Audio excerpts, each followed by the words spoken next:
అంత పెద్ద స్కామ్ జరిగిన తర్వాత రాష్ట్రంలో ఒక భయం ఉండాల్సిన అవసరం ఉంది. ఎవరైనా సరే నేను ఒకసారి చెప్పానంటే కంట్రోల్లో ఉంటే వాళ్ళు సర్వైవ్ అవుతారు. కంట్రోల్ తప్పి ఇష్టానుసారంగా మేము చేస్తాం, మీ వల్ల అయింది మీరు చేయండి అంటే మాత్రం నేను ఆ రోజు కూడా చెప్పా, ఒకసారి కొరడా తీసుకుంటే మాత్రం విశిక్షణ ఉండదు. నేరస్తులు ఎవడైనా ఎవరి ముసుగులో వచ్చినా ఎవరు ముసుగేసినా ముసుగు తీసి నేరస్తుల్నే చూస్తానని చెప్పి నేను చాలా స్పష్టంగా చెప్పాను.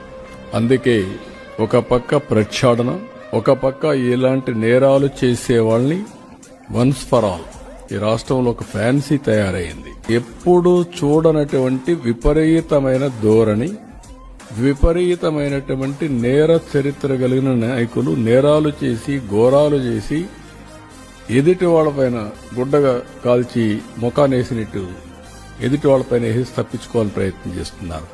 అయితే నేను వాళ్లపైన ఏం చేయాలో చేస్తూనే వ్యవస్థను ప్రక్షాళన చేయడానికి ఎక్కడికక్కడ టోటల్ గా ప్రక్షాళన చేసే బాధ్యత తీసుకొస్తాం.